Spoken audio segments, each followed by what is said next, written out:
Hello, good afternoon, and welcome, ladies and gentlemen, to the season finale of the one and only Middle of the Pack Racing League Spring to F4 Championship for 2024, brought to you on iRacing and sponsored by PT Actuator. That's right, ladies and gentlemen, we have arrived after 7 incredible weeks of racing action. We are here for round 8 of 8 of the one and only circuit of the Americas in the US state of Texas. And what you may be able to discern on the screens behind us, as we can see, it is raining at the circuit. And after 7 sunny rounds, well, this could not be a more dramatic season finale, with the fact we've got rain in plentiful abundance and a circuit which may be young in its motorsporting history, but it is by no means to be underestimated. Located near the city of Austin, the capital of the Texas state, this circuit, having originated back in 2010 when it broke ground, was originally the brain concept of what was none other than the designer, the infamous designer of Herman Tilke. The idea behind the circuit of the Americas to create a premier racing venue in the central region of the United States of America, which would bring together fans across the whole country and even from around the globe in the celebration of major motorsporting series, but none more so than Formula One. Particularly after the difficulties of the Indianapolis Grand Prix, that of course the infamous, albeit for negative reasons, 2005 Grand Prix, but still moving back to Texas in the fact the racing to be held here. And when this circuit did open in October of 2012, it was quickly found to be an absolute hit with Formula One. Indeed, many a fan around the country and around the world, and since then, in the course of its 12-year history, as it will count to this October 2024, it is a circuit that's become a staple of many a motorsporting calendar, including GT World Challenge America, NASCAR, you name it, it's raced here. But as the drivers get set and ready to go racing today, we welcome you all to this live broadcast, albeit of course this is a post-round broadcast for your viewing pleasure. So that means that the race had occurred as of earlier this week, back on what was Wednesday the 5th of June 2024. We're bringing it to today as if it were live this Sunday the 9th of June 2024. And that means that as your host and commentator, we do not know what occurs in the practice session that's currently ongoing, nor in terms of what is going to happen over the course of the race distance, and that's why this makes this as close as possible to the raw live experience for you guys and girls tuning in at home. And as we welcome you all to this broadcast, well, of course, this broadcast is available on 2 media platforms for your viewing pleasure. You could be tuning in right now via YouTube at youtube.com and search for TX141TX or Paul Walsh, and welcome to you guys and girls tuning in via YouTube. Alternatively, you could be tuning in via Twitch at twitch.tv/TX141, and welcome to you guys and girls tuning in via Twitch. But regardless of Twitch or YouTube, bringing you all your commentary for this final race of the season is none other than myself. Allow me to introduce myself. My name is Paul Walsh, also known as TX141 or Britain a Spit, depending on what media you follow me on. Now we bring you all of your racing action. And speaking of our schedule for today, only one event on our schedule. Times in British Summertime, that's BST, or Universal Coordinate Time +1 at UTC +1. And as we can see, in approximately what will be 11 minutes time, we'll be heading to the grid for our final race of the season. It will be the 50-minute feature race. And when we do see that final checkered flag fall, we'll be giving you an update on all the finishing positions in the championship stands. Because of course, remember, on the line today is not just the Road Racer Cup, the second of our 2 cups, as we'll show you shortly, but also all 3 overall drivers championships, and on top of that as well, the teams championship. Everything is still wide open, and with rain here today, this could definitely shake things up as the last spell of the season. And let's take you through that season calendar in terms of what we've gone through over the last 7 weeks of racing. For as we can see, we began our journey all the way back on the 10th of April at the Long Beach Circuit in downtown Long Beach City in California. That was round number 1 to kick off the Street Fighters Cup and a season which has absolutely been packed with drama for all the right reasons. And we're here at the end of the calendar today on the 5th of June at the Circuit of the Americas. But along the way, in round number 2, we made our way to the city of Chicago, and our drivers taking on at the Chicago Street Circuit there, of course, only opened in what was 2023 to NASCAR, originally envisaged on the iRacing simulator platform, but then converted into reality, and it's proven to be a great hit with the American Series. And that was round number 2 on the 17th of April. And then our third sprint race round of the season, we made our way to the city of Detroit for the Michigan State Circuit at Belle Isle Park. And whilst no longer in use, indeed replaced with the more condensed circuit in Detroit City these days, well, in round number 3 we revived the circuit from the grave, and what a pair of races we had on the 24th of April. And then we made our way to neighbouring Canada for the first of 2 visits to Canada, and that being in round number 4 of the Montreal Hybrid Street Circuit, and that concluded our Street Fighters Cup, well, our first 50-minute feature race of the season. And well, on the 1st of May there, we crowned what was our Street Fighters Cup champions. And then after that, we made our way after a mid-season break to what was the neighbouring motorsport circuit in Ontario, in Bowmanville in particular, and we made our way to the Canadian Tire Motorsports Park, as it's known, in full for round number 5 to kick off the Road Racer Cup in our first pair of sprint races after the mid-season break on the 15th of May. There was drama aplenty up and down the field. We keep using that term, and indeed there were absolute surprises there, and perhaps none more so in the AM class, with Braden Mellin picking up the lion's share of the points.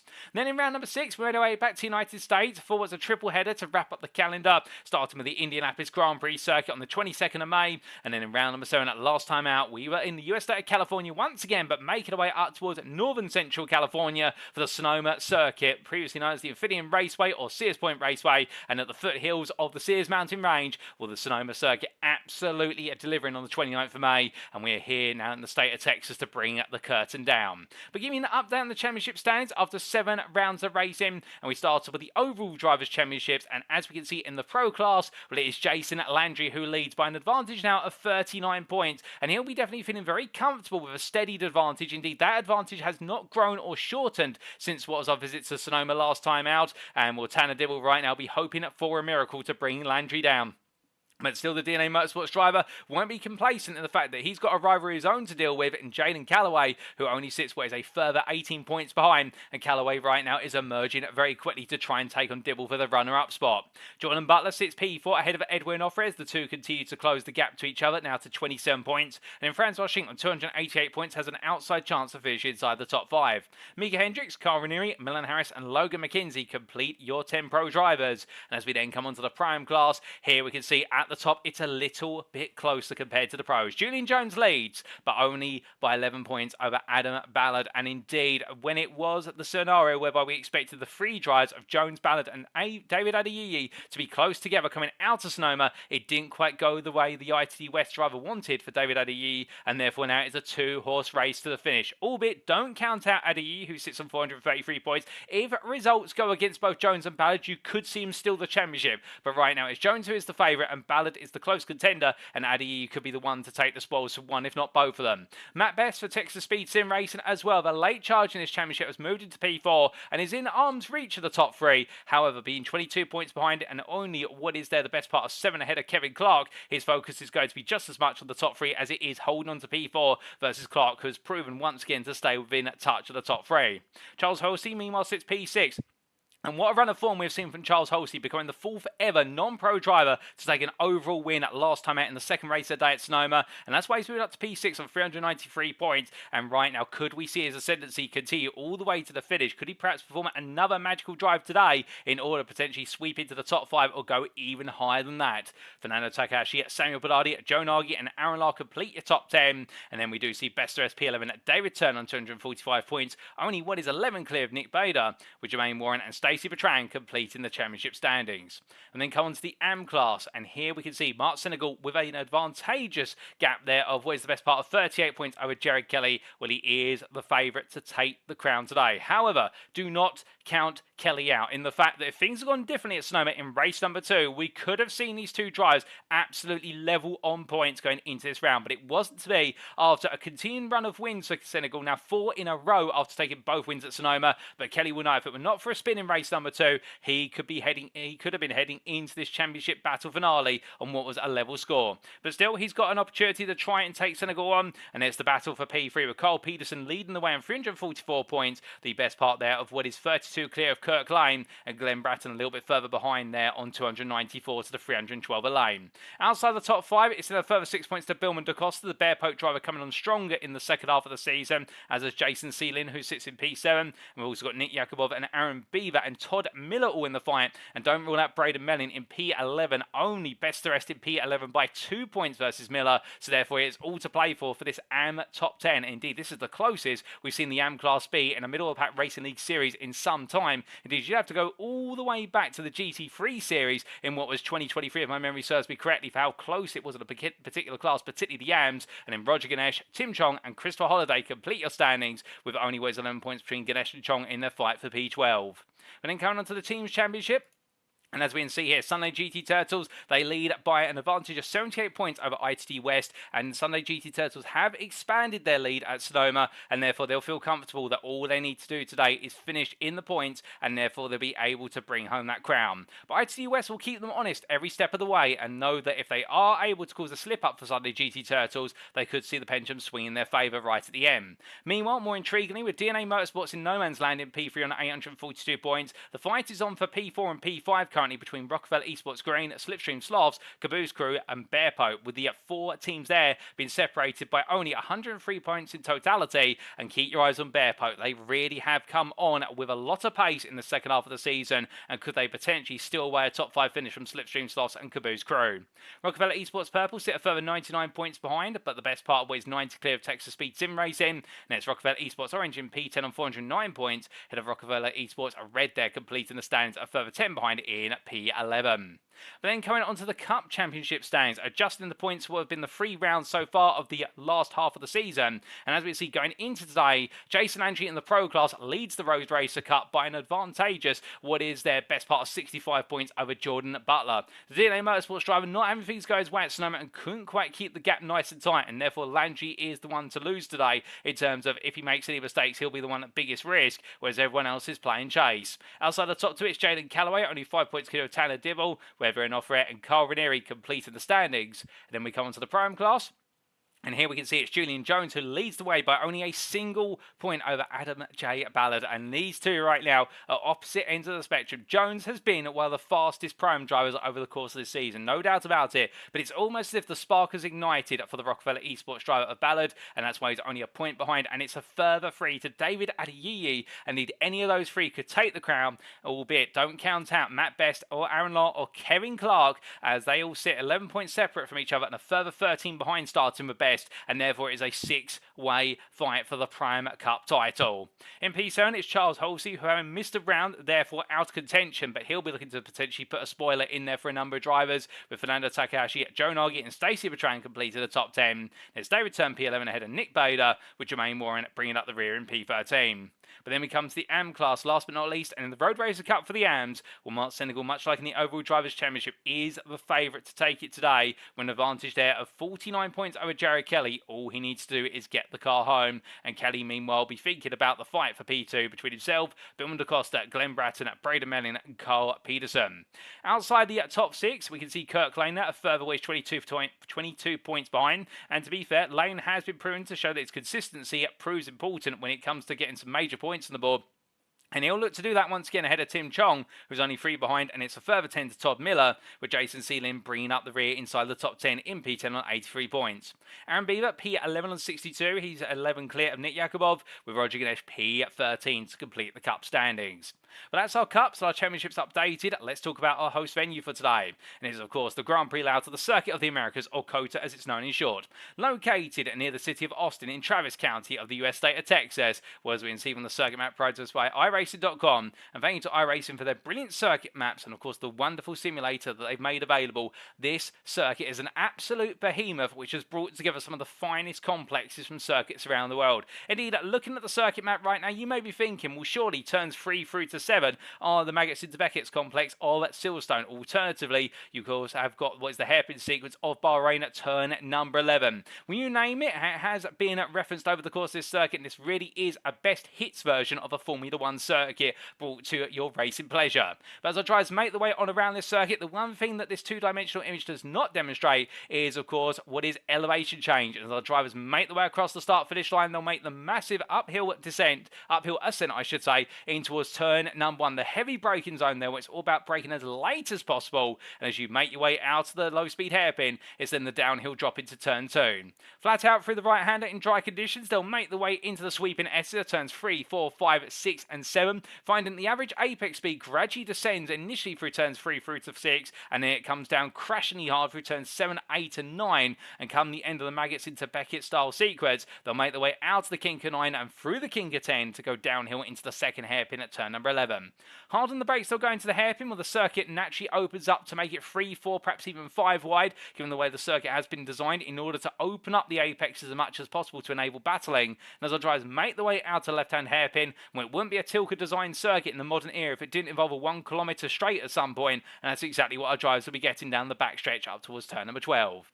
As they make their way down, they'll reach top speed and go onto the anchors net into the third hairpin. As they come through the left hand, it's then a short run up towards the first of 2 stadium sections of turns 13 and 14, where they'll go through the sharp right-hander before making their way through right into left, breaking over the apex of 15 to go into the turn 16 left-hander, and then they'll make their way through the sweeping second stadium section of turns 17 and 18 under the COTA tower, where spectators can stand and look over the entire circuit. And as they make their way flat out of 18, there's a quick dab of the brakes into 19 for the downhill left-hander, where track limits are always going to prove painful, and into the final hairpin at turn number 20 to complete lap and do it all over again. Now, in regards to going racing, let's give you a quick update on the rules, of course, because this is a feature race round, and it does mean that setup-wise, our drivers are running the same setups as before. They're fixed setups as provided by the Middle of the Pack Racing League, and fuel loads are restricted to 14 litres. That will mandate a pit stop in today's 50-minute race if the changing conditions don't. If we see the circuit go dry at any point, and our drivers start on wet tyres, well, we will be seeing them come into the pits to change the tyres. But in general, the races shall start by a standing grid start, as has been the tradition of this series, even in the wet. Each driver shall have one fast repair available should they pick up any damage at any point, and a driver shall receive a drive-through penalty if they accumulate 15 or more instant points for contacts and off tracks.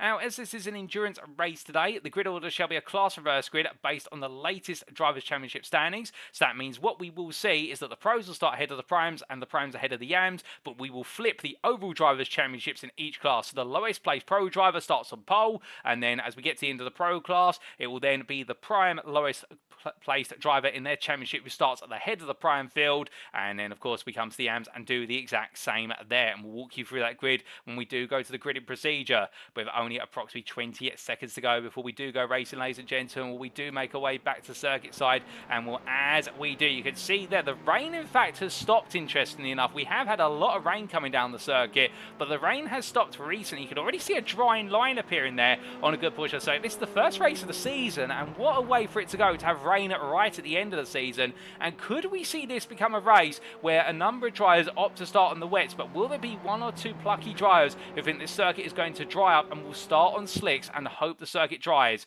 Without further ado, ladies and gentlemen, it's time to head to the grid for our final race of the season, and let's find out.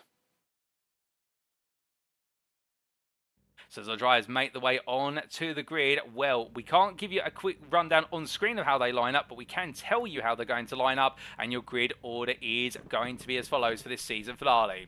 It is going to be what will be Carl Ranieri, who does start on pole position, joined on the front row of the grid by Edwin Offrey. Then on row number 2, it's going to be Jordan Butler and Jaden Calloway, and they will be followed up on row number 3 by Tanner Dibble and Jason Landry. That will be your 6 pro starters. Then you'll come to your primes, who will be pole sitted by Aaron Live starts P7, Charles Halsey alongside P8. Kevin Clark and Matt Best complete your top 10, and then we do have on row number 6 David Adeyemi and Adam J Ballard, with Julian Jones, the Pro Am Championship leader, starting P13.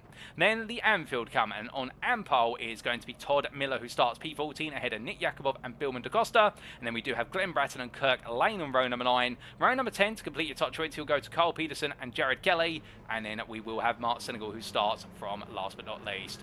As the grid all set, ladies and gentlemen, indeed, you can see that all at a distance. Well, the lights are on, and without further ado, it's lights out, and away we go for our season finale as Carl Ranieri gets us underway, roaring up the hill in towards turn number 1. And the distant camera shot there, you can see the spray off the back of the cars as they head into the break-ins over the first time. There's going to be trepidation here as they come on through the left-hander, and as they do, will anybody here have gambled on what is the slicks? They all make the way through. Everyone right now absolutely tiptoeing their way through the open hairpin, but they've all safely made it on through this time around as they come down already. We can see a couple of drivers there taking it easy. Already one driver offline. That is Todd Miller, who's had a brilliant start to this race. In fact, getting multiple places of the line as your pole sitter as they all weave and wind their way through. Well, right now, everybody in a line, and normally you would see perhaps 1 or 2 moments of 2 wide. They go for the Maggots into Beckett's complex, but not to be here. I think everyone right now just trying to find some tyre temperature, and from what I'm hearing in my ear with regards to tyre compounds that drivers have taken, well, most drivers drivers have started on the wet tyre except one driver who's decided to start on slicks. And, well, would you believe it? I do believe it's Jaden Calloway who has decided to start on the slick tyre. And, well, if he can get that tyre up to temperature and no more rain falls, this could be a gamble, which is going to pay off massively. He's up the inside there of Jason Landry into P4 overall, but Landry coming back immediately. I think Calloway right now still struggling for grip on that tyre. I mean, you see the running surface water there as they spray on the way down the back straight in towards what will be turn number 12 they roar. But as they do, Landry versus Calloway, it's going to be a drag race. But the thing is, Landry right now with a block tread of what will be that wet tyre, he'll have the better grip on exit compared to Calloway. But as the circuit does dry up, he will start to struggle with tyre temperature, and that tyre life is going to degrade very quickly as it's Landry goes a bit deep there with the standing water, and Calloway comes back on the cut, back on the inside. Meanwhile, Matt Best still holding on to what is the prime lead. The Texas Speed Sim Racing driver, in fact, has made huge gains since his starting position. He's already up into the lead of the prime class, ahead of Larton Clark, and as they head on down, well, Julian Jones had it go wrong. Meanwhile, in the rear of the picture, that is Todd Miller, who right now, the caboose crew driver, trying to get his elbows out to keep with Charles Halsey and David Adeyeye at bay. Well, in the end,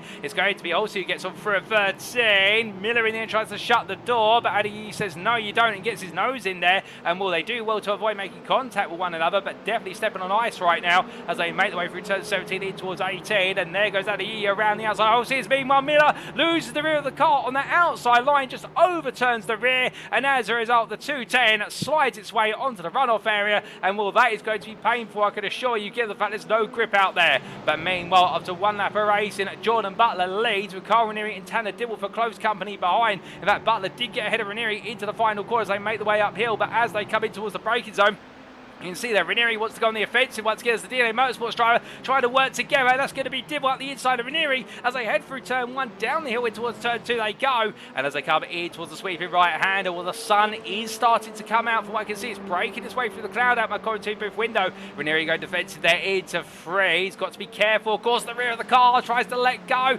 Ranieri really struggling for grip right now, and here comes Dibble again as they come through 5 into 6, and Tanner Dibble finds his way through, just managing to force Ranieri to make a small error. Meanwhile, in the AM class, we've still got more battling to come here as it's Jared Kelly who's trying to pick his way past Carl Peterson as they head on through turns 5 and 6. And as they do, well, Kelly just tucks him right behind. As meanwhile, I believe there's been a connectivity issue for Carl Ranieri, which if so, well, that is a disaster for Ranieri, and that could see him out of the race. That'd be the equivalent of a technical failure of the car. But Kelly here battling up the inside of Peterson. That is going in towards turn number 9, and with that turn number 8, though, I should say, as he makes his way on the rise now up towards line. As he does so, the 255 drive gets his way past Peterson. Lovely move there, and now he'll be chased after Nick Yakubov for what will be the lead of the AM class and P9 overall. Albeit Charles Halsey the first drive before that, but I do believe Ranieri's had technical issues and is out of this race, which if so, we've lost one of our 5 pro starters. We're now down to 4, and in fact we had 6 pro starters, but Edward Offer in the end not able to make it into the grid due to technical issues, and therefore we've lost another, so we're down to 4 pro runners out of our 6.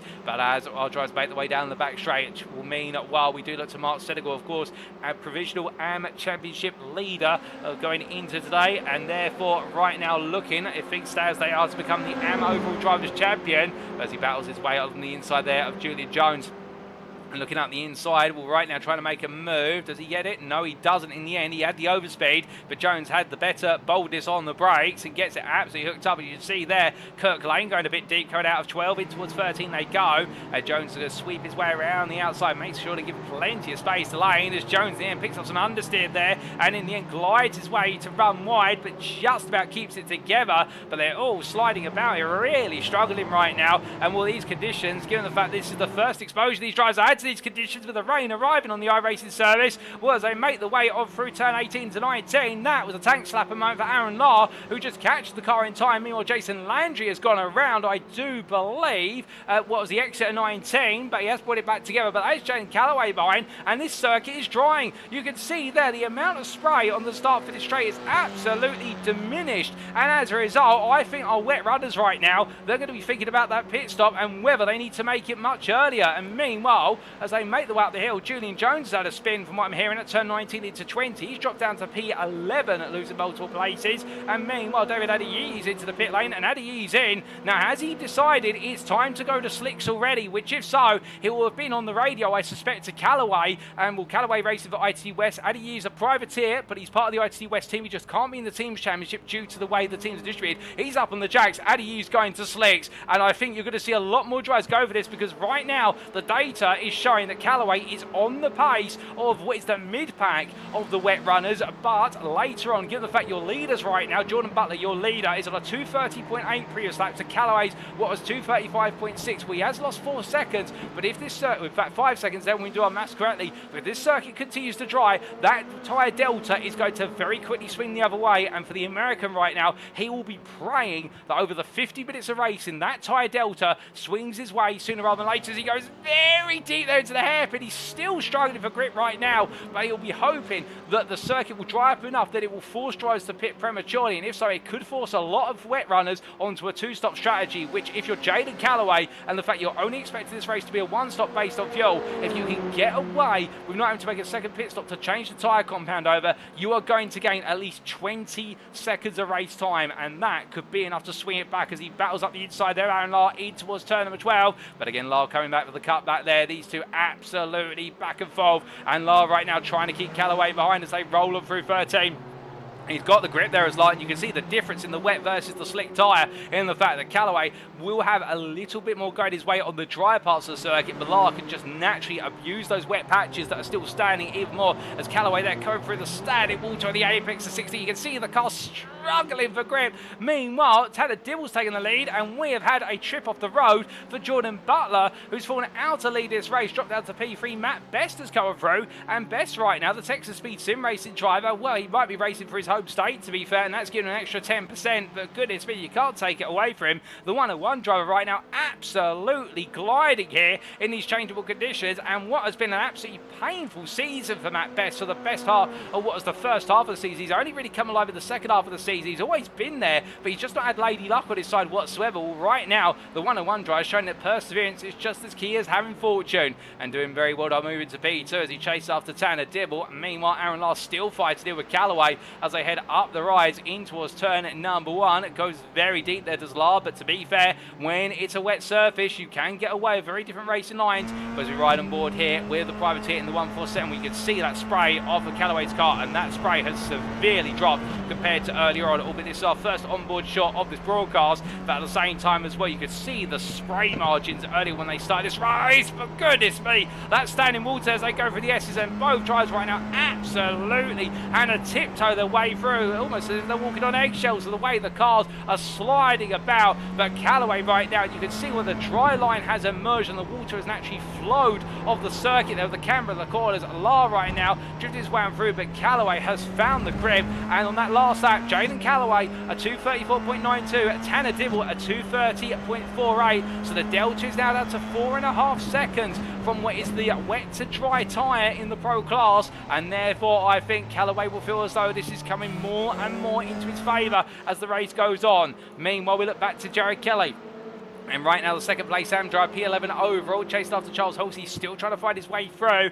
Kelly, of course, going for that Am win, trying to give himself every advantage to try and take at least the Road Racer Cup, if not the overall Am Drivers' Championship, away from Mark Senegal. But Senegal 2 places back, and things are looking to be going the way of the Sunday GT Turtles driver right now, rather than the privateer. And remember, of course, we had initiated drive score points based on overall finishing position first and foremost, with 100 points available for the overall win here today. Given the fact we've only got one race, it's not the same at 50 points for individual races in the sprint rounds, but instead it's 100 points. It's double or nothing here in this endurance race, and therefore our drivers will all be pushing for the maximum possible points. The only class points available will be for the podiums, of which there are 3 for first, 2 for second, and 1 for third if you are in the Prime or the Am classes. There's no extra points available in the Pro class. But as we do see Kelly right now continue to chase after Charles Halsey, well, Halsey keeping at bay, Nick Yakubov just in front, the Am leader. Well, he's under a lot of pressure here as we ride aboard and look back for the rear of 288, and really struggling is a slipstream slots driver. And you can see then the bottom left of your picture, the tread available on that tyre compound at the moment. But I think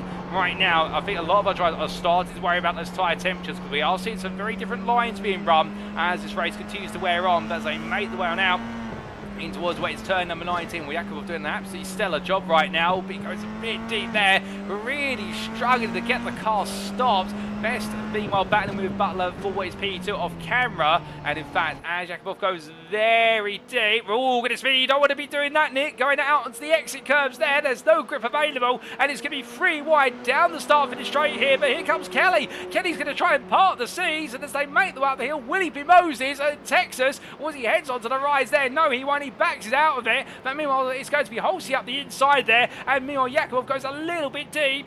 He's able to hold it together, and Kelly right now continued to fight on. And whilst all this has been played out, we had Butler get back ahead of Best for P2. We can only focus on one battle at a time, and we're staying with this absolutely enthralling battle as they make the way on into the S's once again. But brilliant racing between the trio, and in the end, Charles Halsey does find his mark and moving to P9, but he definitely there had to work hard for it and goad Jakubov into an error. And well, to be fair to Yam driver, in these conditions, he is putting on an absolute show for slipstream softs to the 288. Now he's got further competition, his own class from Kelly, as he loses the rear of the car, and it lets go. Just a little bit too much speed there, and well, as we mentioned only moments ago, as soon as you put a tyre on those curbs, you will lose the car immediately in these wet conditions, because water just sits on those curbs. They're great in the dry, but they're not great in these wet weather conditions. And when Jakubov makes his way out of turn 9 in towards turn 10, well, he'll definitely know not to push it as far there for the time being, and he'll be kicking himself for that error, because that has lost him an opportunity to take the AM victory here for the time being. But of course, he'll chase after Senegal and Kelly, but he'll now know he's got the best part of 6 seconds to make up after that slight error as they make the way onto the back straight. Meanwhile, we look back to your leader, Tanner Dibble, who right now just continues to saunter off into the distance. Meanwhile, an update on the dry to wet status with regards to what is those lap times. Last lap from Tanner Dibble, a 2:30.28. Jaden Calloway, a 2:30.51. Here is the ITD West driver. He is flying out there on that slick compound, and as he makes his way on through what is 18 and 19, he's got to be aware of those standing water patches. It's not fully dry, but you can see just how dry the track surface is at some parts right now, and what it did, it'll be a greasy circuit, so therefore he's still got to worry about the fact there's not as much innate grip available to him as there would be on a circuit that's not seen any rainfall. But Calloway right now is new fastest lap race, a 2:28.6 from Tanner Dibble. What does Calloway respond with here? A 2:28.160, half a second faster. It's time for dries, ladies and gentlemen. I suspect if people are not aware of what Calloway's doing right now, they're going to become aware of it very soon. Meanwhile, Nick Jakubov has had a spin, and that, oh goodness me, that is at the exit of 17 into 18. The slipstream softs driver's gone round, and that's going to lose him another place. Meanwhile, into the pits is Ballard, so is Jones. I think a lot more drivers now are considering that switch to slicks, knowing this circuit is drying up. And well, those who stay out, well, I think they're trying to push the race as far as they possibly can and the 14-litre fuel tank, and trying to make sure they're safe from what is a 2-stop of this race, as Butler has got behind him Matt Best, and the DNA Motorsports driver right now looking to try and hold on ever still. As you can see, Jason Landry has caught up to this, despite Landry's error earlier on that dropped him out of the top 3. Well, Landry has brought himself right back into this mix, given the amount of fighting that's gone on between Butler and Best, and as they head on down towards turn number 11. Well, despite the fact the circuit's drying out, you can still see that spray, and I can only imagine what that must look like from Best's perspective in terms of being able to see out of his cockpit visor as they make the way down the back straight. But now you'll see the drivers will most likely start to run off line in order to take some of that standing water that's not been dried off, and therefore be able to cool down these wet tyres as much as possible. And that's the problem. The wet tyres not immediately going to puncture or burst by simply overheating, but you lose a lot of life in it very quickly, and therefore that's why a number of drivers will now drive offline to try and find those water patches that have not been disturbed, and they can just give a little bit more cooling to the tyres. Landry goes along there, he goes very deep, and that is going to release what will be Jaden Calloway up the inside of him. Around the outside he'll go into 13, and Jason Landry, the Canadian driver, your pro championship leader both overall and in the Road Racer Cup, relinquishes the position to one of his main rivals. But to be fair to Landry, he won't be upset about that too much, knowing all he's got to do is get home and stay close to them in order to be able to take both crowns. But meanwhile, we look back to Adam Ballard, who continues to push on. Remember, he has swapped to what is, I do believe, the none other than the slick tyre as he makes his way on down, albeit the stationary pit time, I should say, was the best part of 7.7 seconds. So if he has decided to go to slick tyre, that is a very quick tyre change they've been able to do on the car. But I'm sure we'll get an update on that when we can, as they make their way down to the braking zone here. Right now, the Rockefeller Esports purple driver sandwiched by the ITD West cars of Adeyi in front and Jones behind. Well, he's not quite able to find his way past Adeyi, but then again, Jones not putting too much pressure on, as meanwhile car around, and that is Kirk Lane, who's taken a trip almost to the weeds there at what is turn number 30. He's brought it back around now, but I wonder whether it was his own volition. The Bear Poke driver, much like was teammate Billman DaCosta, had a spin at the start of the race. Well, both Bear Poke drivers now finding misfortune here in the US state of Texas, but perhaps they'll find fortune later on, given the fact we're not even halfway through this race, but only 15 minutes into a 50-minute race. Car around there, and who on earth is that pointing the wrong way? That's Mark Senegal. He's gone around, and as he tries to bring it back together, that also coming on through was Kevin Clark, I believe. Well, Clark, I think, was okay, and I think just making his way on through, but Mark Senegal has gone around, and Jared Kelly has been released now as your AM leader, and well, in a comfortable AM lead over Kirk Lane by the best part of 20 seconds. And well, for Kelly right now, if he just keeps his head down, this will be the best possible send-off he could have for this season, regardless of whether he takes the AM crown or not. As Senegal's into the pit, so is Clark, so is Lane. So I think more and more drivers here, cognizant of the changing conditions. As you can see, look at that dry line as Kelly almost losing the car there with a standing water patch on the inside apex of what was turn number 5. And Kelly goes round. The car comes loose. Even more drama here, and Jared Kelly, as soon as he has an opportunity to lead, it comes back to bite him in the backside. And the 255 driver now looking to pick things up, but that is going to compromise what was a growing advantage after Senegal's spin, and that might just put him right back where he started in battling with the Sunday GT Turtles driver. Meanwhile, Jaden Calloway has just found his way up the inside of Jordan Butler, and that's happened down into turn 12. And Calloway is absolutely flying out. In fact, last lap he was 3 seconds faster than Dibble. It is slick time, and I think right now Calloway is just going to completely steal this race away by starting on that slick tyre. It was a huge, huge gamble for the 37 driver, but this gamble is going to go down in history in the first wet weather race ever done by the Middle of the Pack Racing League. Jaden Calloway right now, if the conditions stay like this, oh my goodness, and that's Jordan Butler. He's gone wide, the car comes loose, and oh my lord, that's going to take Matt Best with him, as Best ends up at his roof in the barrier, and what a complete freak instant. And when Butler's car let go, the car then just rolling. Well, I can imagine he would have held his brakes, but in these cars, once they aquaplane on that water, you are not stopping a Formula 4, and that's exactly what's happened, as Matt Best has had to be towed in a very unfortunate instant, literally only, what was, hundreds of meters before the pit lane. And well, Jordan Butler with very little damage on the car, I think, given the fact he was impacted on the wheel, or the tyre if you will, and Best going over there. That's not the way either of them wanted it to go, and Matt Best's race now disastrously brought to a halt. Meanwhile, Butler is able to carry on, but at what cost is the question, as meanwhile Jason Landry in the pit lane, car being serviced, they made the change of tyres, and well, he'll be making his way up the hill as we ride on board here. And there you can tell, you'll see on the tyre as Landry makes his way uphill into turn 1, notice there's no tread lines in the tyre, and that is the sign that he is now on a slick compound. Slick, of course, the name given the fact that it's an absolutely smooth tyre, not a treaded tyre like you would have on a car on the road. As he makes his way through turn number 2. Well, right now Landry pushing on here, but knowing he's got a long distance to go. He's got the best part of what is 30 seconds to chase down Jaden Calloway. Meanwhile, we're having more instance further down. Carl Peterson's had a moment at what is turn 17-18. I believe some other drivers as well have had a bit of an altercation. Kurt Lane goes around the outside there through number 19. So Bear Poke right now on the rise once again, and going for another lap as the 281 drive. Peterson following him. And so they're still staying out on what is these wet compound tyres and not opting to make a change. And I think that's going to haunt them to a degree, as meanwhile Best leaves the pit lane, re-emerges in P11 after the damage done to his car, albeit it would be the tow time, given he had a fast repair available. So he'd be very grateful for what is the fast repair that he's been able to use in order to save his race time. But meanwhile, Lane coming on through, and Lane is now second place in the AM class, P12 overall ahead of Peterson. And meanwhile, we do have what is Nick Yakubov make his way out the pit lane, and well, he's made the switch, I believe that is the dry time, unless my eyes are mistaken. So he's made the switch, but he's come out behind Mark Senegal by 6 seconds. So Sunday GT Turtles trying now make his way back up the order after what has been a very dramatic end to the first third of this race, and we've still got plenty of distance to go, ladies and gentlemen.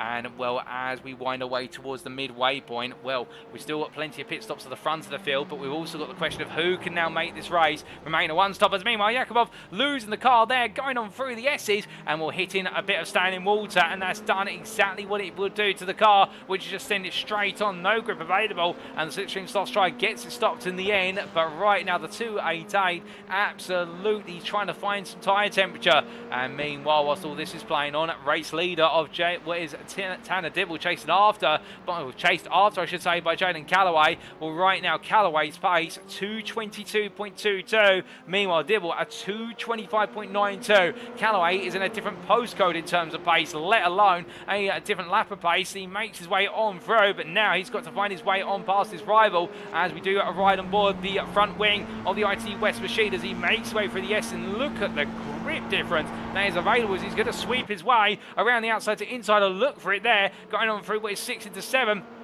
But you'll notice with the water being kicked up from the rear of the Dibble Motorsports car, and also Calloway now, he can look for a move. But remember, he's on the dry line for racing, but he's now got to go to the wet line for overtaking. And this is where things get very prickly for Calloway. He can get very close. He's going to have to try and force the move here whilst there's still some dry patches. But as they break the way down in towards the hairpin, Dibble will know all he's got to do is stick to his guns and force Calloway to drive off the drive line to go into the wet patches, as that's where a slick runner will not dare to dream to go to make a move. You can see it again where it's going to be Dibble who just puts the car right to the end of the dry line, and now Calloway onto the wets, and that is going to absolutely strip the tyre temperature out of those slicks for Calloway as they make the way down. But can Calloway get it stopped in time? That'll be the question here, as it's going to be side by side. They go into turn 12, a lot of standing water on the apex, but in the end Calloway does get ahead. He gets it stopped and turned in time, and Jaden Calloway takes the lead of this race with still 30 minutes to go plus the final lap. And Tanner Dibble, well, after what was a brilliant start and running away off into the distance, well, now surely he's got to be thinking that he's got to make that tyre change. As meanwhile, new fastest lap of the race has gone to Carl Ranieri at 221.763. This circuit is continuing to shape up, and well, all the drivers right now, if they're not on slicks, they'll need to be soon, because the pace is out there. And well, Calloway and Ranieri are both flying at opposite ends of the field, as meanwhile Dibble struggling there for control, coming through turns 17 into 18. The car sliding away from him, catched it just in time, and well handled by that man. But the DNA Motorsports driver, I think he'll be feeling as though he's running out of life on that tyre as he goes for another lap. And will Dibble here, I think, just trying to make sure he gets to what is the comfortable point to be able to make the switch to the slick tyre, and also not have to come in for a second stop later on in the race given the limited fuel tank. But new fastest lap race, Calloway at 2:21.441. Dibble personal best at 2:25.450. So there's still time out there for the wet runners, but they're very, very far off the dry pace now on that dry line. And meanwhile, as we look to Julian Jones, as he tries to battle his way past Adam Ballard for prime position P4, or with P9 overall. They make the way on the wind on through turns 13 through to 16. Jones thinks about trying to snipe his way out to the inside. Can't quite do it in the end. Kelly, meanwhile, your AM leader, still holding on just in front. And well, as we look back from the rear of the P8 driver, the privateer right now continuing to have to really wrangle the life out of this car as they make the way through turn 18 to 19. Well, there goes Ballard looking around the outside. Does he get it done? Well, in the end, it's going to only go one way, and it is going to go the way of Ballard, who does find the grip on that outside line. Kelly's there, but backs out, decides not to go for it, but goes deep, and as a result, Jones goes up the inside there. I think Jared Kelly at this point might be hedging his bets. It's not worth him fighting too hard, given the near miss he had only about 4 laps ago. And right now, the 255 driver from the US looking to push on here and looking to bring home that AM win as a minimum, albeit it won't be enough to take the AM Cup Championship or to the AM Overall Drivers Championship of the Mark Senegal, but he'll still give him a huge pat on the back, given the fact he'll end the season on a class win. As they make the way on down the hill in towards turn number 2, well, the battles do subside outside of this trio right now as they make the way on through turns 3, 4, 5 and 6, but indeed it has been an absolutely changeable race thus far, and I think we've still got some more changes to come. As meanwhile, in the battle for what is the prime lead, well, here is Charles Halsey. He is 20 seconds clear of Aaron Lahr and David Adeyiyi, and we'll keep in mind, of course, that Charles Halsey has yet to take a pit stop. Meanwhile, Lahr and Adeyiyi have taken a pit stop to both go onto what I believe is the slick compound, and well, as they make the way on through turn number 11, well, as close as you'd like there, as the 147 driver's got growing pressure from the privateer behind him, and indeed the battle of the two privateers. We look back from the rear of Lahr, who is in fact still on the wet tyre there, interestingly. You can still see the tread lines of the tyre, so that pit stop was to take on fuel. But here comes Adi looking up the inside. Onto the brakes he goes, and as he does so, well, they're hidden there by what is the rise in the road. But it's Adi on the move and makes it count as they come out of left-hander into the right of 13 they go. And David Adi gains another place, and will now his target will be Charles Halsey, who will be 20 seconds up the road, and he'll know that he is going to put in the overtime to try and close him down, given that Halsey, I think, is trying to push on to the end of what is that fuel tank before he does make his mandated pit stop. But meanwhile, we look to Carl Ranieri, a driver to watch out for. Again, the fact he had what was a technical issue right at the start of the race, and the car was taken to the pits, but the team have been able to get it back out there in the number 84, and therefore up to P14. He is gradually charging his way up the order, and I suspect many a driver in the lower half of the field outside the top 10 will be using Ranieri as what will be a bit of a pace setter to know when's the right time to run the slick tyre. Again, we suspect he is on that compound as he heads on down in towards turn number 11. And well, goodness me, the standing water, in fact, turn 12, I should say, the standing water on the apex of that left-hander. You do not want to touch that with the left-hand side tyres if you're running the slick tyre, as that is going to send you around immediately. And as they head on through 13 to 14, we still do have quite a bit of water around what is the first of the two stadium sections, so that's turns 13 through to 16. But beyond that, the circuit really drying up, albeit the sun is being obscured by the cloud a bit, so that is going to slow the rate at which we'll see the water evaporate off the surface, albeit this track temperature right now continuing to rise. And in fact, can we get an update on the track temperature on the right side of your screen? Yes, we can. And we can see track temperature holding at 24 degrees centigrade at the moment with an ambient at 26. So it's quite warm out there despite the rain, but the lack of sunshine directly on the circuit is what is hurting the rate at which the circuit is drying up, albeit as our drivers make the way down the start-finish straight. Again, Ranieri right now make his way on through, and as he does so, I think we'll be feeling as though it's another lap, and therefore another lap where he can go on the attack a bit further still, as practically matching his personal best of a 221.76 on that lap with 221.84. But meanwhile, Aaron Lahr and Nick Yakubov both having instance on that previous lap. Lahr, I do believe, has been passed by David Adeyemi for P6 or P2 in the prime class. So the privateer here pushing on, as meanwhile Jaden Calloway is in to the pits. So Calloway makes his way on down pit lane, and as he does so, well, for Calloway, this has been an incredible opening stint. Tanner Dibble is in behind him as well, albeit by the best part of what has been several seconds behind. So Calloway right now will know all he's got to do is just take a simple pit stop here, put the fuel in the car and go. And meanwhile for Dibble, as he makes his way on down, well, Calloway's already put the fuel in the car, no tyre change required. Meanwhile for Dibble, this is going to be a car that goes up on the jacks very quickly. Jordan Butler in as well, and there you go, Dibble up on the jacks as we predicted. That'll be to go to the slick tyre, and Calloway right now is in control of this race. But meanwhile, this is Lahr versus Jones as they fight on here, and Lahr is really struggling right now as Jones squeezes his way through, turns 14 through to 16, moves up to what is P8 overall, and well, just in front of him is Adam Ballard, only 6 tenths up the road. As the sun comes out, over turn 17 through to 18. So as they make their way through the double right-hander, down towards turn 19 they go. Again, you are seeing this contrast of where the circuit is really evolving in favour of dry lines right now, and the wet shod tyres that our drivers are running, those who are shod on the wet tyre, they are struggling at this point as Charles Halsey leaves the pit lane, and Halsey has pulled off an absolute miracle drive to make his way into P2 in the prime class, P6 overall. David Adeyemi is 2 seconds up the road, and now both drivers will be on the equal tyre. They'll both be on dry tyres as we understand it, as Ballard and Jones fight behind them. And therefore it's a battle for the win between them, as meanwhile in the battle for P3 in the prime class, that's Ballard trying to hold around the outside, and look at the grip available on the outside there now for Ballard as he gets the car stopped. But it will be Jones who takes the position off him for a brief moment, but these two absolutely locked in here in this battle as we move into the second half of the race.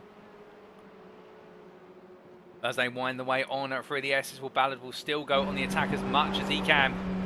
Rockwell Esports Purple will look to try and finish his final race of the season with a prime podium. And well, I think there Jones not quite comfortable on the run through turn number 6 in towards 7 he'll go, but as they wind their way up on the rise, you can see both drivers still tentatively trying to find the grip out there. And the problem with these Formula 4 cars is as well is they're so downforce reliant, and we've talked about this all season.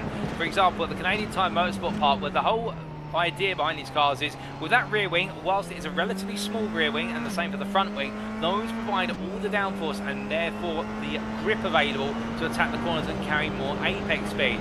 But the problem is here in these wet weather conditions is by default you're not going very quickly, so therefore you're naturally losing a lot of downforce and therefore grip on the car. but then you also have the consideration, which is the fact that you're driving on a road surface that doesn't offer that tyre-based grip, and 2 and 2 together means that with these machines, going faster is still the aim of the game, but how much of a risk do you want to invest? Because even a slight risk in terms of error, and you could get it all wrong and see the car into the barrier very quickly. As they come through 14 in towards 16, you can see Jones there holding the gap open at 7 to 8 tenths now as they roll them through the left-hander. We've got a bit of traffic in front, and that's Billman DaCosta respecting the blue flags, backing off there in towards 17. A frustrating race for the Bear Poke driver as they make the way on through. Well, Jones not having the best run there. Ballard still fighting against what is the wet surface. He continues to try and find the grip as they come down into 19, but really starting to pick up the pace here is Ballard. I think he's feeling confident in the second half of the lap. It does seem as though Jones really strong in the middle sector. Meanwhile, the first and final sector of the lap, that is where Ballard, meanwhile, is able to attack in return. And as they head up the hill towards what is turn number 1, and once again, 20 minutes left on the clock to cost it into the pit lane. I suspect that will be for what will be a tyre change. And meanwhile, as they head onto the brakes, Jared Kelly in to the pit lane. And well, your AM leader sets a personal best, albeit coming into the pits. That lap will not be counted per se. And the 255 driver at this point on the limit will be hoping he's done enough now to re-emerge from the pit lane as the AM leader.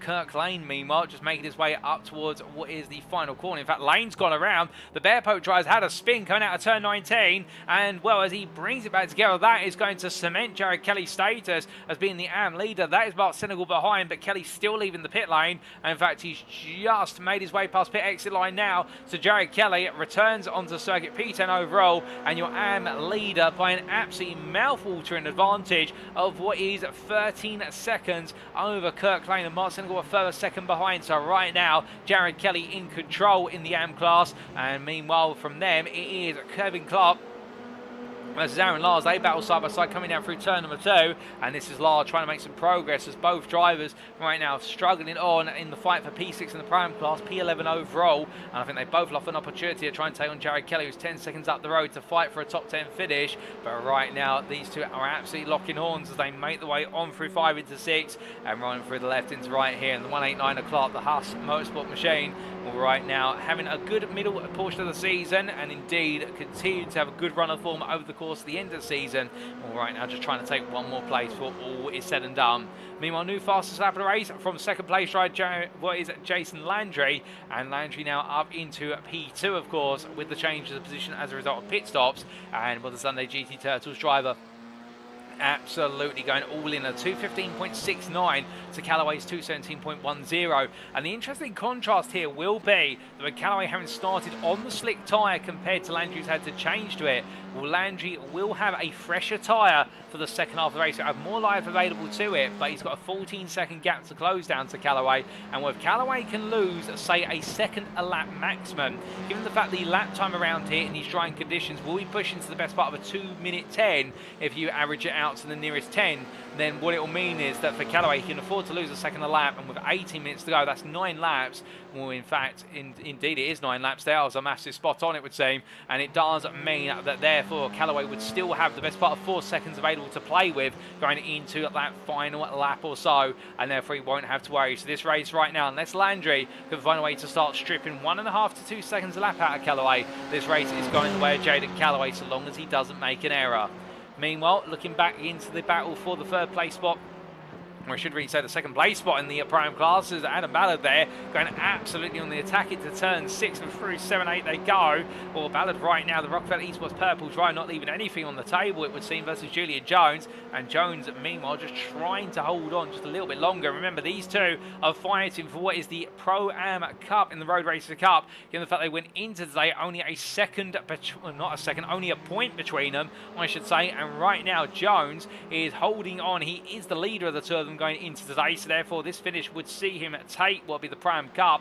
But I would reckon that the Rockefeller Esports purple drive, Adam Ballard, if he can get ahead, he's not going to let this go. And I think this is going to run all the way to the very end as they make the way down towards turn number 12. Meanwhile, off camera, new fastest lap of the race, Jaden Calloway at 214.116. How will Jason Landry respond to that? Well, we're about to find out now as he crossed the timeline. He was 4 tenths slow on a 214.542. Personal best, but nowhere near as quick. So Calloway responding to Landry's gains and therefore really continue to exert control. Meanwhile, Tanner Dibble's had a spin through turn 19 into 20 as he's recovered. And Dibble holding on to P3 with Jordan Butler, his teammate for DNA Motorsports, a further what is 14 seconds behind. So both drivers right now, I suspect, were really just trying to push on after what was a great start. But unfortunately for DNA Motorsports, it just seems to have dropped off as he heads up the rise in towards turn number 1.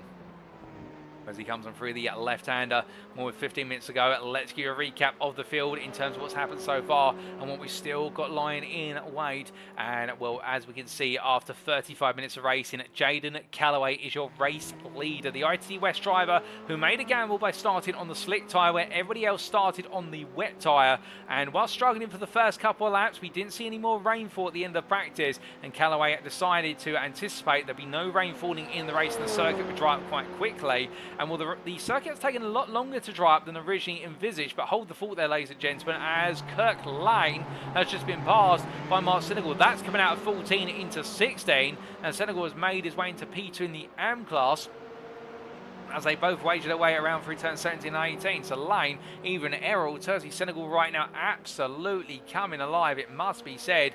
But either way, the drivers both pushing on here, and as they make the way on around, looking good so far for Senegal to take the P2 in what will be, in the AM class, and as they make the way up towards what will be turn number 1 very shortly. We've got Aaron Lyon to the pit lane. We've got more pit stop shuffling going on here, as this is Kevin Clark coming out of the pit lane, and onwards he'll go, and Clark will be emerging in P10, as meanwhile we've got Jared Kelly down to P11 here.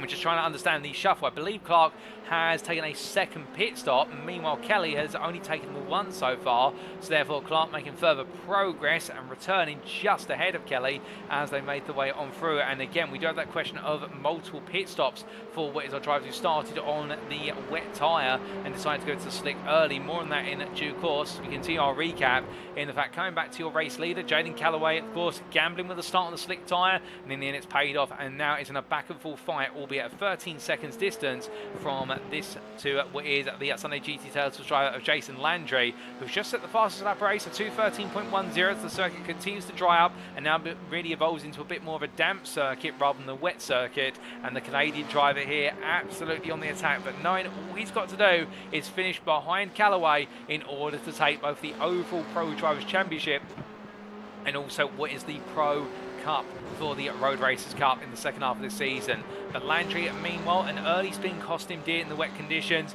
but in the end has recovered it and is holding on to P2 now after deciding to go to the dry tyre a little bit earlier than most. Then we come to Tanner Dibble, the DNA Motorsports driver, who was leading for the opening third of the race, opened up quite a sizable gap, but decided to commit to the wet tyre when Calloway was coming through on what was the dry tyre. But the reason for doing that, given the fact 14-litre fuel tanks in these cars, it does mean that anybody who pitted prior to what was around the 20-minute mark has left themselves highly susceptible to having to make a second stop to take on extra fuel to get to the end of the race. The fuel tank not being able to extend that far off the one pit stop in the early stages, so Dibble will be backed into a corner essentially on strategy, and the DNA Motorsports driver right now in P3, but no, because of that, he's now just got to try and keep the pace down and hope he can chase down what is Jason Landry. Meanwhile, Jordan Butler, his teammate, or Dibble's teammate, I should say, the DNA Motorsports driver, with an early error, cost him quite dear, dropped him down the order, and will P4 is where he is currently, both pro and overall, and trying to chase after teammate Dibble and lap him 4 seconds a lap faster. I wonder if Dibble's accidentally stayed on wet tyres from his pit stop because of the fact that Dibble's pace quite a way down, albeit he did have a spin, in fact, on the previous lap, so therefore I think we shouldn't read more into it than that, and the spin for Dibble would explain why the lap times were so distant from each other. But then coming from your top 4 of pros, P5 overall is your prime leader at this time of Charles Halsey, the Rockefeller Esports Green driver, who once again, much like the last 2 rounds, absolutely on fine form and really has been the man to beat. He has a 3-second gap at the moment over Julian Jones, who is fast approaching, it should be said. Jones on the previous lap 1.5 seconds faster compared to Halsey. So Halsey right now could be under some late pressure here with 10 minutes or so left on the clock past the final lap. But Halsey in control, and well, Jones meanwhile on a mission to try and close him down. as Dibble into the pit lane for a second time today, and I suspect that will be a tyre compound change if so. But Jones, as he continues to push on after whole seat, keep in mind here that the 133 drive him to come into the pits, and it's a late dive to the pits, the same for Adam Ballard. And well, this is proving those who pitted in the opening 20 minutes to go from what was the wet tyre to the slick tyre, they've had to make a second stop to get enough fuel in to get to end the race, and this is going to cause a huge shuffle in the racing order, because Butler and Dibble exchange place in the battle for P3 as a result of Dibble having to make was the extra run. In fact, Dibble not stopping. That was a drive-through penalty for Tanner Dibble for 15 or more instant points being accrued over the race distance. Jones takes his pit stop, so does Ballard in the end, practically nothing between the two of them. Adeyeye, meanwhile, he retakes what is effectively P2 in the prime class, P6 overall after making a second stop already, and Adeyeye has been flying since that second stop. So the 132 driver, it's all to play for here, and absolutely on the attack, but he'll know that he's now got what is the best part of a 13-second gap to close down to Charles Halsey. From them, meanwhile, Mark Senegal has found his way on past, and that is Kurt Lane. Jared Kelly, that's the thing we're trying to discern, and Kelly with a spin, and that has happened at turn 17-18. He's gone off, and as he's rejoined what was looking to be a very comfortable AM lead, well, for Kelly, in the end, looks to make a dive to the pit lane, decides against it. I think Kelly's all out of sorts right now, and I think just trying to get his head together here as Mark Senegal's into the pit lane. Well, as quickly as Senegal gets ahead, Lane now is in. Kirk Lane has taken the AM lead. Senegal into the pits for the second time today, and again at that point from earlier in the fact he won't have enough of a fuel tank, so Jared Kelly could quite swing this back at the moment. Meanwhile, I think we might stop trying to go for the recap through the field for the simple reason this field is highly unpredictable. Jason Landry into the pit lane now, of course, given the fact he pitted quite early to go to that dry tyre and therefore not having enough fuel. Well, as it all continues to shuffle around, well, Jaden Calloway meanwhile at the front of the field, I think feeling absolutely comfortable that he's under no pressure whatsoever at this point in terms of winning the race. But meanwhile, here we've got Ballard and Jones. They're fighting for what is P8 overall, P4 in the prime class, and as they make their way up towards turn number 13, we can see now a good portion of the circuit is almost bone dry. Although we've still got some standing water on the apex curves and also some of the exit curves, and well, that is going to make it very dicey because you could be lulled into a sense of thinking, well, now the circuit's starting to dry up in most areas, I can just run the car out onto the natural racing line, which is to run out over those exit curves. Well, you'll be bitten very quickly by that if you do so. I think a number of drivers who've gone wide through 17 and 18 in thinking there's the grip available on those outside curves, they've been sorely mistaken as a result of it. And meanwhile, Ballard goes very deep. Now he's got to try and nurse the car back onto the circuit, and he does so, but not without going for a wet patch, and that's going to hurt the grip levels of the tyre, because he'll lose the tyre temperature very quickly, and that's going to bring Jones right onto the back of him here, as indeed Ballard running wide out 19 gets an automated slowdown to add pain to his misery, and it will be Jones who comes on through, as meanwhile Matt Best into the pit lane, and car being serviced, and I do believe the Texas Speed Sim Racing driver, 8 minutes to go, is going to lose all the progress he's made, and here he goes once again, but now he's got to try and charge his way through to go hunting after a prime podium. But in all of this and all the chaos right now, I'm trying to predict who's where. Well, here is your AM leader of Kirk Lane, the Bearpoke driver. Well, if he's not aware of the fact that he is your AM leader currently, well, I think the team are going to be on the radio shortly. We're going to dive to the pits here. Now, Jared Kelly is 6.6 seconds behind, as meanwhile, going on through goes your overall leader, Jaden Calloway, who put a lap on what is Lane, and well, Jared Kelly being passed by none other than Carl Ranieri into the final quarter. But Kelly right now, I think, has done everything right. He has taken one pit stop. He took that pit stop around the midway point of the race to go from the wet to the dry type and put the fuel in the car. So therefore, he has done this as a one-stop strategy, much like Jaden Calloway. So Kelly right now, despite what was that misfortune at turns 17 and 18, only a few laps to go, well, right now the 255 driver will be feeling as though this is all coming up his way once again. Still 7 minutes on the clock. We're not going to sing his praises too high until the checker flag waves. Meanwhile, Mark Senegal has just got out ahead of Kirk Lane, nothing between them, as Lane just missing out on holding on to that P2 spot in the AM class, or P14 overall. But Senegal right now absolutely on the attack as he makes his way on through the S's, and knowing all he's got to do is bring the car home now, and he will be the AM Drivers Champion, and with it the Road Racers Cup AM Champion as well.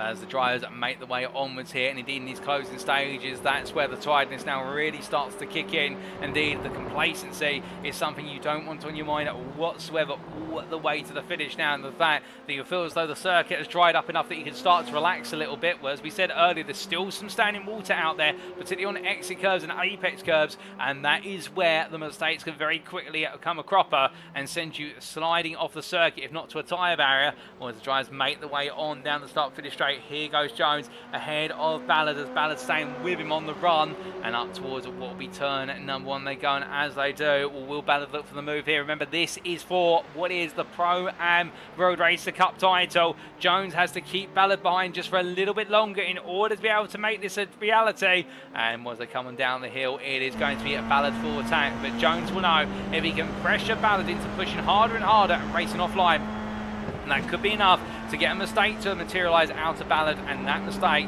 could be the difference at the end of this race. They wind their way up through the S's in towards what will be turns 6 and 7 now, and as they come down the brakes, you can see there Ballard trying to tease out the grip, trying to find where he can start to look at little dives to the inside and try and take those tighter lines just to gain a bit more lap time in approaching those apex curves. But in doing so, of course, he's running at that risk every time of potentially picking up some water on the tyres as they break the way down in towards the hairpin. Through turn 11 they go. Jones taking a bit of a central line there. Ballard meanwhile taking the more conventional open late apex line.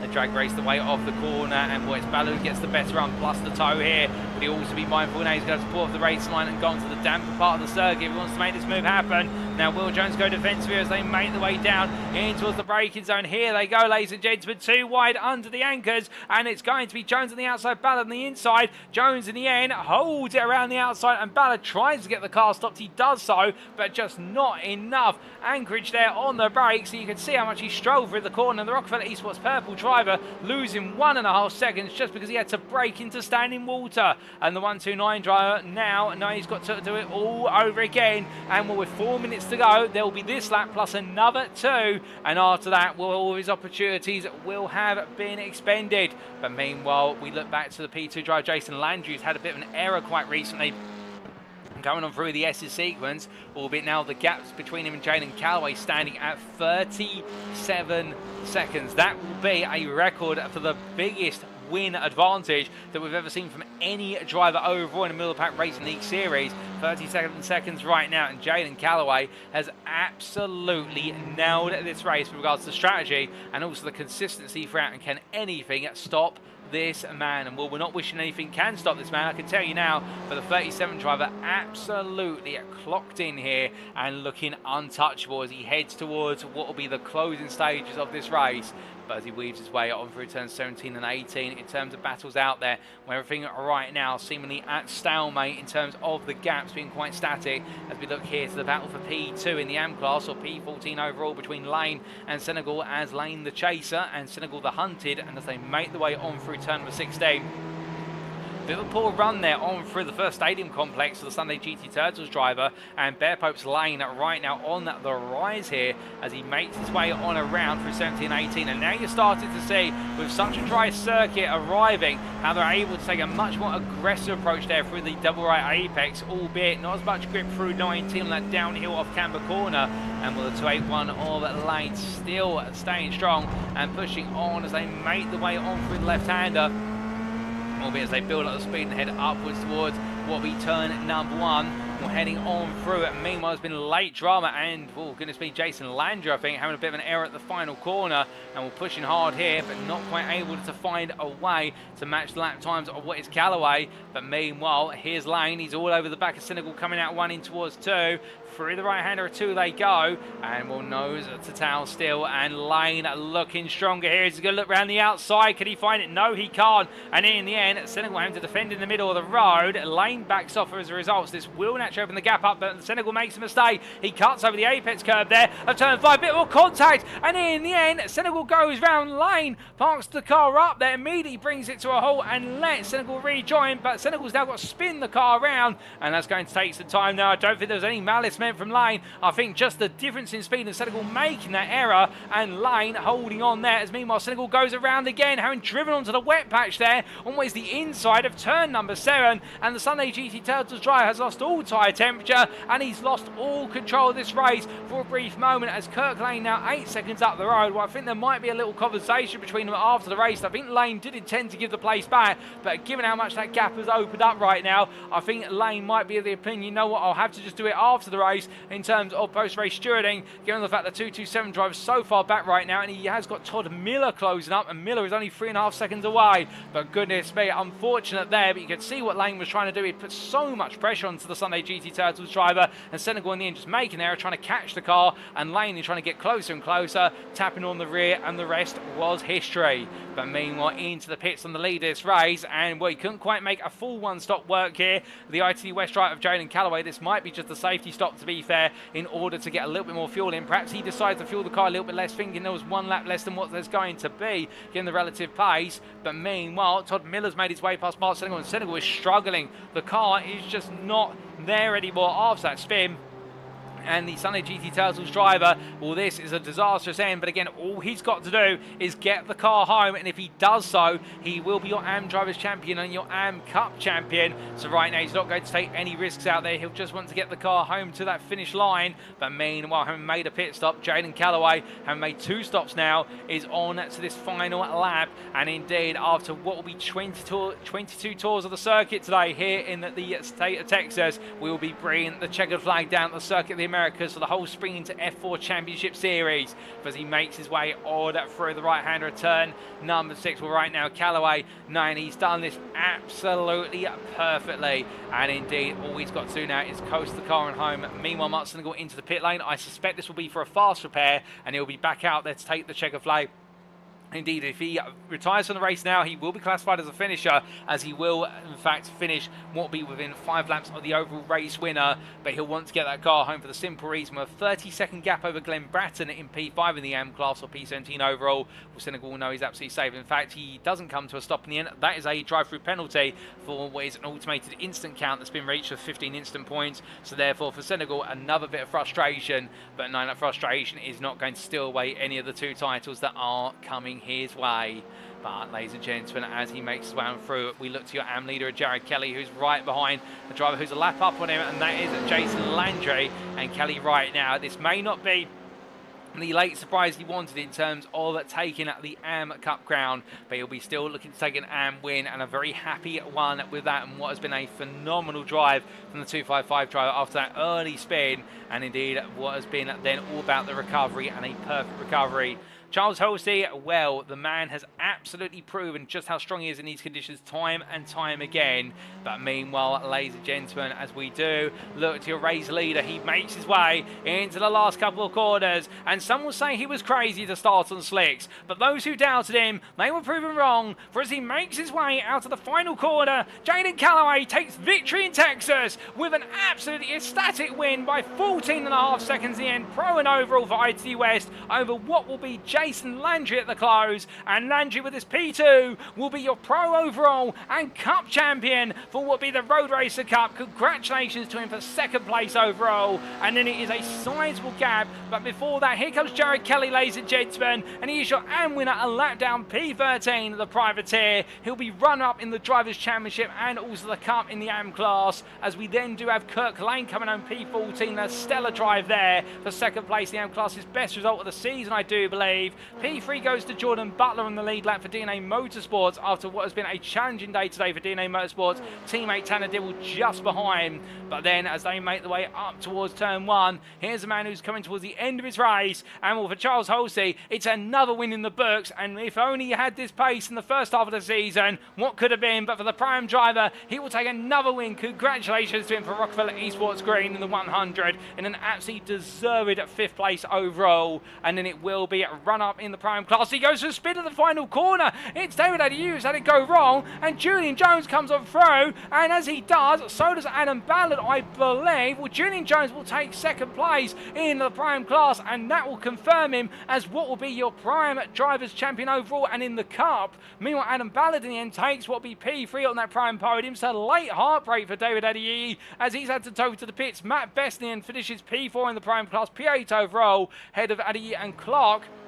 and will be one of your last finishers on the lead lap. Well, I believe Mark Senegal has already come into the pits, ladies and gentlemen. We haven't quite caught him crossing the line, so therefore we haven't been able to welcome him home as your AM champion overall and in the Cup. But as our drivers make the way on through, well, here is Kevin Clark heading to the line, and as he does so, the 189 driver will be one of your last finishers, P9 in the end, taking that P9 off of David Adeyemi with that late toe, and then it will be to finish their race is Carl Peterson, who takes P18 a lap down there for Caboose Crew, P6 in the AM class, and then the best part of what is a further, I do believe, 30 seconds or so behind, we still do have Nick Yakubov to make his way to the finish. But as he does so, the Slipstream Sloths driver limping on through. I see a question there from Drake Cardley in the YouTube chat saying, is there a Discord for this league? Indeed, there is, Drake, and we'll tell you about how you can become part of the Middle of the Pack Racing League Discord in due course at the end of today's broadcast, once we've gone through all the championship finishing positions and how you can potentially be on the grid for our next series or season of racing. But as Nick Yakubov there taking a very what is a countryside tour approach to the end of his lap. I think he's got damage on the car. In fact, I think the front right suspension not tracking in a straight line, and well, in the end he will get to the finish line, albeit a winded Slipstream Sloths car, and it does make its way across there in P19. But as he does so, we can see some donuts being done there by what is none other than your pro champion overall and in the Road Racer Cup of Jason Landry for Sunday GT Turtles, and also the Jared Kelly celebrating alongside him. And what an end to the season, ladies and gentlemen. Our first ever wet race at the Middle of the Pack Racing League, and it was one that absolutely lived up to the hype, no doubt about it. And well, for those of you who are looking to be on the grid for our next season of racing, it's the Middle of the Pack Racing League Discord, or the MPRL Discord. We'll tell you about the invite link to that at the end of the broadcast. But right now, let's come on to those race results subject to any stewards' inquiries, and here they are. So after an incredible 50 minutes of racing here at the Circuit of the Americas in round 8 of 8 of the Middle of the Pack Racing League Spring to F4 Championship for 2024, powered by none other than PT Actuator and brought to you on iRacing, Jaden Calloway taking the win there for ITD West by 15 seconds over Jason Landry. And the Sunday GT Turtles driver, knowing that all he needed to do today was finish behind Calloway to take the Pro Drivers Championship crown and the Road Racer Cup crown with it, and doing exactly that. And with that P2, a huge haul of points and enough alongside his teammates in order for Sunday GT Turtles to take the team's championship crown as well. Congratulations to them. With Jordan Butler, P3 there for DNA Motorsports, ahead of teammate Tanner Dibble, and what a frustrating race for the pair of them. Both having the strong moments, particularly Dibble in the first half of the race, but it wasn't to be. And behind the 00 driver, Charles Halsey, your prime winner for Rockefeller Esports Green, and a great end to his season there in the 100 car, taking the prime win by the best part of what was 18 seconds over Julian Jones. Speaking of Julian Jones, the ITD West driver was second place in the Prime class, will take the Prime Drivers' Championship crown, and with it also the Road Racer Cup crown, ahead of Adam J Ballard, who kept him honest all the way to the end. But the Rockefeller Esports Purple driver, he had the chances, he couldn't quite land them, but he'll still be happy with that third place spot in the class. Matt Best, P8 for Texas Speed Sim Racing, a frustrating end to his season after looking to be so strong, and goodness me, looking to be so strong over the course of what was the first half of the race in the wet conditions, but the circuit drying just seemed to hold him back, and for Best, not quite enough in the end. But then we did see the privateers of Kevin Clark and David Adeyemi completing your top 10, with Adeyemi the first of many drivers to finish a lap down, P10 there ahead of Carl Ranieri, who with the technical issues on the car had to come into the pit and will manage to recover his way back onto what was the penultimate lap. Aaron Lark, P12 there, ahead of your AM winner, Jared Kelly. P13, the privateer. He'll be absolutely pleased with that to end the season on a win. Kirk Lane with his best result of the season in the AM class. P2 in AM for Bear Pope, ahead of Todd Miller, who takes his first ever AM podium, I do believe, for Caboose Crew. And what a way to do it in the 210, ahead of your AM Drivers' Champion and AM Cup winner for the Road Racer Cup. Mark Senegal there, P16, knowing all he needed to do today was finish within arm's reach of Jared Kelly to get it done, and doing exactly that. And from the Sunday GT Turtles driver, Glenn Bratton P17, Carl Peterson P18 for Caboose Crew, and then finishing off the results there, 2 laps down for both Nick Yakubov and Billman DaCosta, and then unfortunately that early retirement, for what was Edwin Offrare. Indeed, the car not able to make its way onto the grid due to technical issues, and the 99 ending its season in a dismal fashion. So 21 starters, 20 finishers in the end, and what were 9 on the lead lap, ladies and gentlemen, and that brings the curtain down on the middle of the pack Racing League Sprint F4 Championship for 2024. Well, as Shahi Zuhair says in the YouTube chat, this Jaden Calloway guy is always winning. Indeed, absolutely winning out front there, no doubt about it. As we also say hello there to Zen in the YouTube chat. But the big question maybe you'll be asking now is, who were your champions for, firstly, the Road Racer Cup and also the overall Drivers' Championships? Without further ado, ladies and gentlemen, let's take you through it. And we start off with the Cup final standings after all stewards' verdicts have come in. Of course, those stewards' verdicts were done yesterday, with the race that occurred earlier on last week. And as we can see in the Pro class, after 4 rounds of race in the Road Racer Cup, it is Jason Landry who has taken the title on 372 points to Jordan Butler's 301, and Jason Landry in the end an absolute unstoppable force. Jaden Calloway third place out on 278 points, taking the main share of the points here today, but not enough to move into P2, and Jordan Butler doing exactly what he needed to do to be runner-up, and then Tanner Dibble, Edwin Offret and Carl Ranieri completing your pro standings. From the Pro class, we then see what is the Prime class. And here we can see Julian Jones in that close-knit battle between himself and Adam Ballard, where it was 4 points that separated the two of them. And Julian Jones came out on top on 317 to the 313 of his rival. David Adeyemi, P3 there, and 303 points. And what could have been, if things had gone his way today, he might have been able to steal away the crown, but it wasn't to be. But he fended off the charge from Matt Best, the Texas Speed Sim Racing driver, taking an emphatic 4th place, ahead of Aaron Lahr by the best part of 11 points. Kevin Clark, a further 2 behind there, and how close it was between the top 6. Indeed, the top 6 being separated by only 36 points at the close. An absolutely incredible end to the Cup. And then Charles Hosey at P7 there on 235 points, having missed a round of racing. Where would he have been if he hadn't missed round number 5? And indeed, that is a question I think many will be asking now. Could he have been the Prime Cup champion? Well, that's a what if, but coming to the certainty, we didn't have on the grid today Fernando Takahashi, Joe Nagy or Stacey Bertrand, and they will finish P8 through to P10 there. P11 to David Turn ahead of Nick Bader, and Jermaine Warren finishing in what was P13.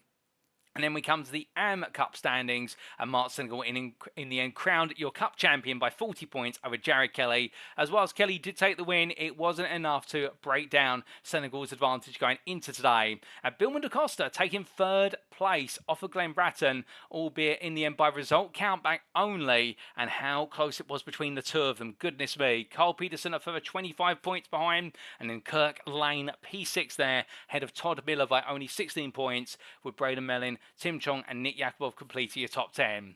Jason Lin, not on the grid, much like Aaron Beaver or Roger Ganesh. They finished P11 through to P13, and they did wrap up the standings. And, well, with that, ladies and gentlemen, we give a round of applause to our Cup Championship winners for the Road Racer Cup. And, again, a round of applause and $5 going to, firstly, Jason Landry in the number 5 for the Sunday GT Turtles for the Pro class. In the Prime class, the 133 of Julian Jones for ITT West. And in the AM class, the 227 of Mark Senegal for Sunday GT Turtles. A big round of applause to them. And, well, now the bigger question that you may all be asking, who were your overall Drivers' Champion winners? And indeed, how do those final standings come at the very end?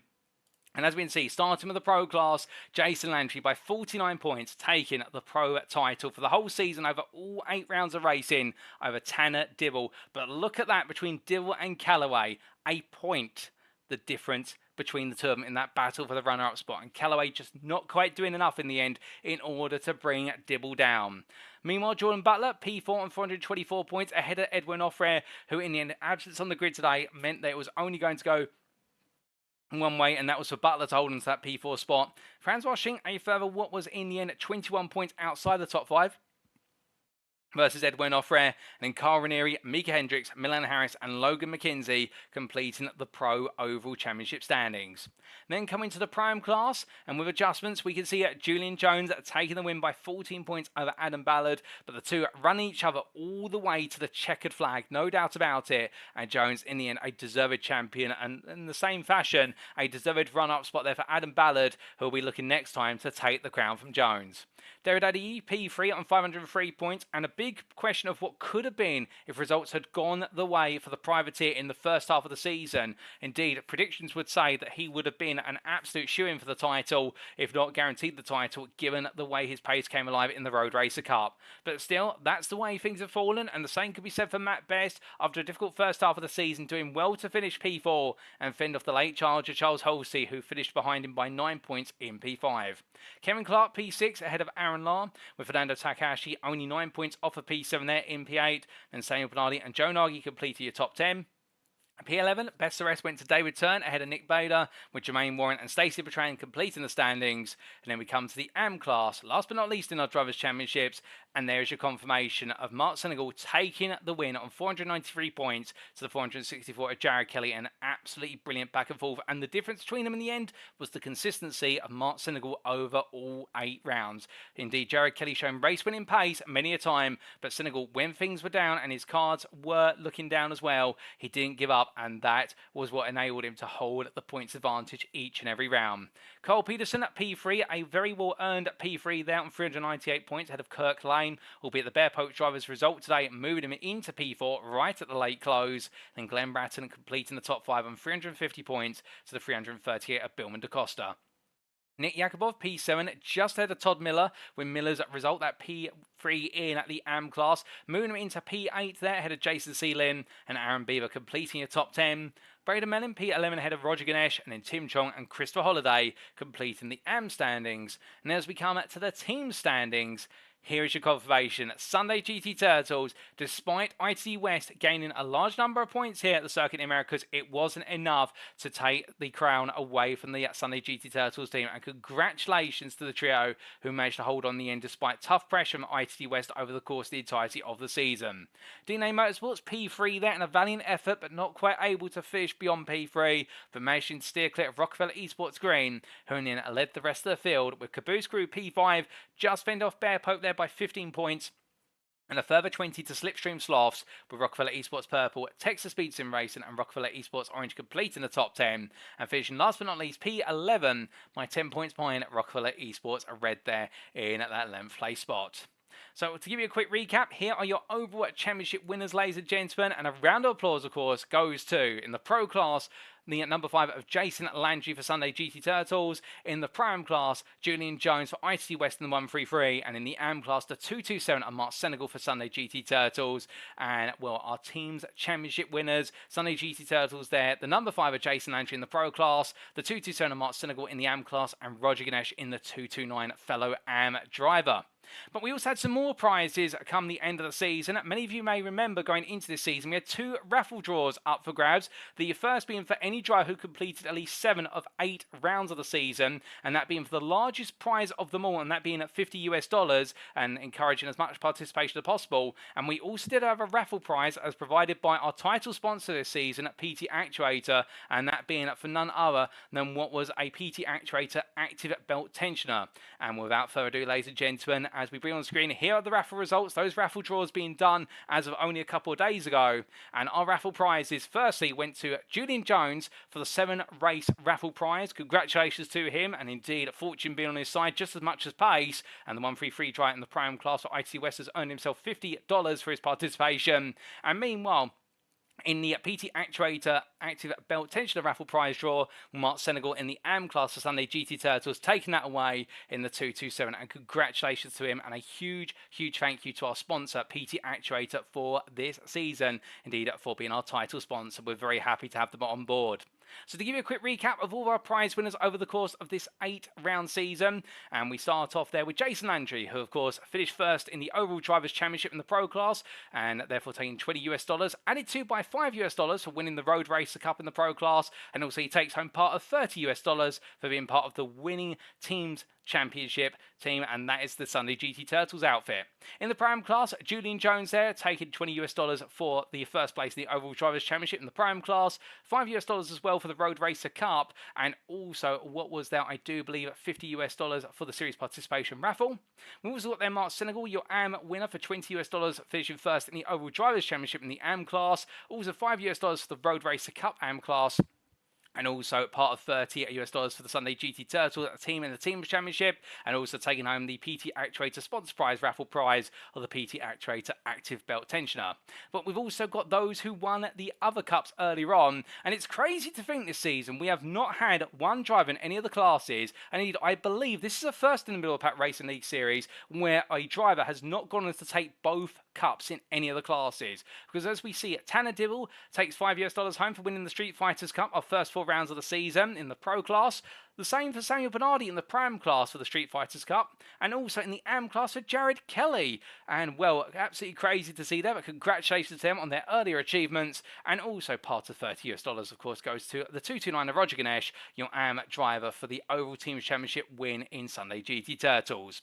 But with that, ladies and gentlemen, congratulations to all of our prize winners once again. Indeed, absolutely great to see so many prizes being won by so many drivers over the course of the championship, and indeed, that's what it's all about. But also the biggest prize, of course, is the participation and seeing so many drivers absolutely giving it their all from round to round and throughout. Indeed, absolutely faultless to a T. But with that, it is now time for us to wrap up.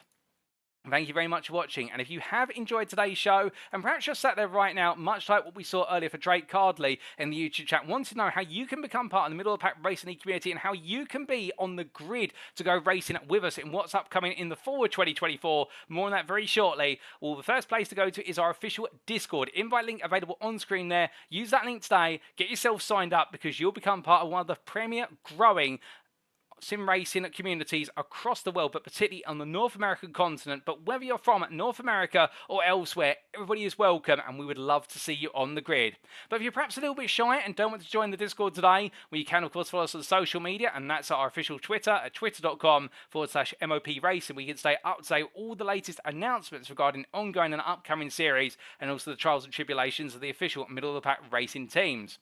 We'd also like to take a moment to say a big thank you to our sponsor for this season, PT Actuator. And if you are looking for the pinnacle of racing and flight simulation experiences, PT Actuator are your go-to brand. With over a decade of experience at the forefront of actuator-based motion systems, PT Actuator's huge range of premium quality products are purpose-built to ensure you can experience the gold standard when simulating motion in your simulator. Whether you're looking for a simple one-dimensional freedom system or want to maximize your immersion for a six-dimensional freedom system, PT Actuator have got you covered. But to find out more about their product range, head to their website, that is pt-actuator.com today, to find out more information. That web address again, pt-actuator.com.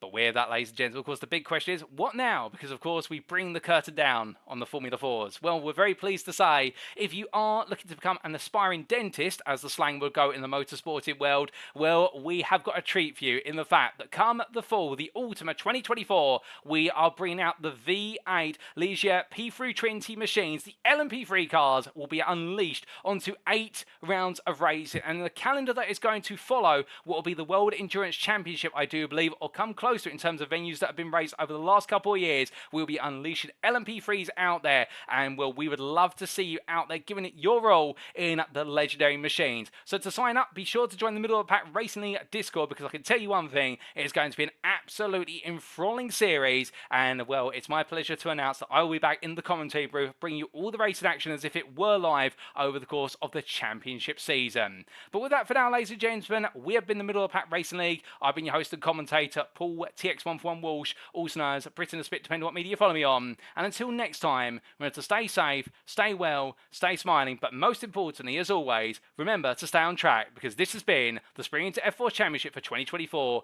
brought to you by Middle of the Pack Racing League, sponsored by PT Actuator, and it's now time for us to sign off. Take care.